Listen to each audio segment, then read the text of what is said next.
Assalamualaikum warahmatullahi wabarakatuh. Kembali lagi dengan saya. Untuk kesempatan vlog kali ini saya ingin menjelaskan mengenai fasal mengenai menyamak bangkai hewan.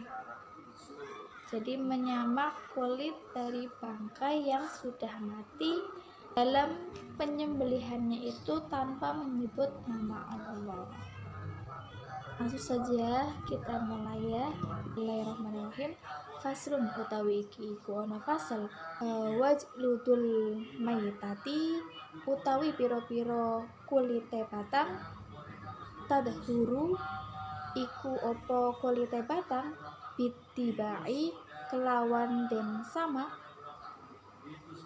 illa jildal kalbi angin lulange asu wal hinziri lan lulange celeng wama tawallada lan hayawan kang metu apa mah minhuma saking karone wa aumin asu lan celeng ahadihima utawi salah suwijine.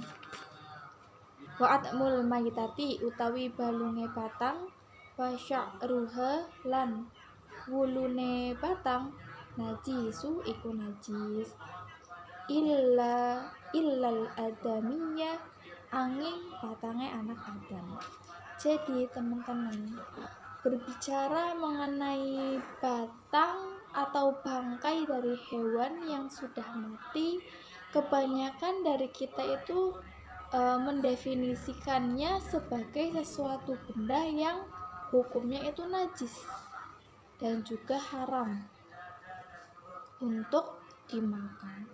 Hal ini senada dengan firman Allah tentang keharaman memakan bangkai ataupun hewan yang disembelih tanpa menyebutkan nama Allah, di mana Allah berfirman bahwa diharamkan bagimu memakan bangkai, kemudian darah, daging babi dan daging hewan yang disembelih bukan atas nama Allah, yang tercekik atau yang dipukul atau yang jatuh atau yang ditanduk dan yang diterkam oleh binatang buas, kecuali yang sempat kamu sembelih, dan diharamkan pula yang disembelih untuk berhala. Quran surat Al-Maidah ayat 3. Kendati demikian, bukan berarti seluruh bagian dari bangkai itu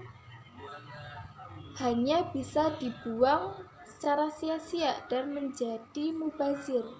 Nyatanya Islam itu telah menawarkan kita dengan memberikan alternatif untuk dapat memanfaatkan salah satu bagian dari bangkai hewan yang mati secara tidak sengaja, di mana kulitnya yang bisa disucikan dengan cara disamak. Dan dalam pasal ini menjelaskan mengenai hewan bangkai yang bisa disucikan dengan cara disamak, dan ada pula hewan yang tidak bisa suci dengan cara disamak. Jadi teman-teman, kulit bangkai itu semuanya bisa disucikan dengan cara disamak. Dalam hal ini baik bangkai binatang yang halal dimakan dan yang tidak halal untuk dimakan. Manfaatan kulit bangkai dari hewan yang boleh dimakan itu contohnya seperti kambing, kemudian sapi, kerbau dan sejenisnya. Nah, untuk hewan yang boleh disamak, bisa disucikan kulitnya, tetapi tidak boleh dimakan atau tidak halal dimakan, itu contohnya seperti ular, kemudian harimau, buaya dan semacamnya. Jadi samak sendiri merupakan proses menghilangkan sisa-sisa daging dan air dagingnya membusuk pada kulit binatang yang sudah mati tadi, yang kemudian setelah disamak kulit tersebut menjadi suci, kemudian bisa dimanfaatkan untuk keperluan manusia. Contohnya dibuat sebagai dompet, tas, pinggang, dan lain-lain. Dalam kitab Fathul Qorib dijelaskan tata cara menyamak, yaitu dengan menghilangkan fadlulnya atau hal-hal yang melekat pada kulit yang nantinya bisa membuat busuk, yaitu berupa darah dan sesamanya. Dengan menggunakan barang yang asam atau pahit seperti tanaman afsin. Jika barang pahit yang digunakan itu najis seperti kotoran burung dara, maka sudah dianggap cukup dalam penyamakan. Kemudian adapun hewan yang tidak bisa suci walaupun sudah disamak kulitnya, itu contohnya seperti bangkai anjing, bangkai babi, dan keturunan keduanya atau keturunan dari salah satu dari keduanya, di mana itu hasil perkawinan dengan binatang yang suci. Maka kulit binatang-binatang ini tidak bisa suci dengan cara disamak. Kemudian ada lagi benda yang tidak bisa suci walaupun disamak, itu tulang dan juga bulunya bangkai, di mana hukumnya adalah najis. Begitu juga dengan bangkainya itu sendiri, hukumnya juga sudah najis.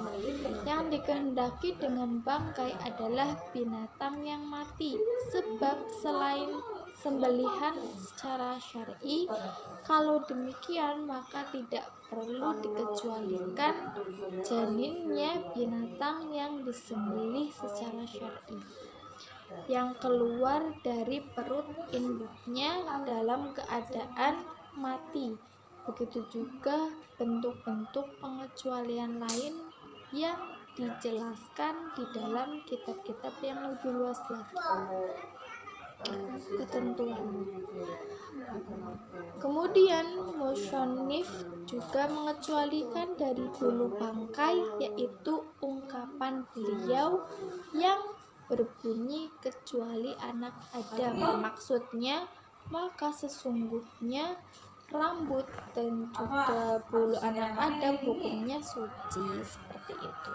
Dan cukup itu yang dapat saya sampaikan, kurang lebihnya mohon maaf. Wallahul muwaffiq ila aqwamit thoriq. Wassalamualaikum warahmatullahi wabarakatuh.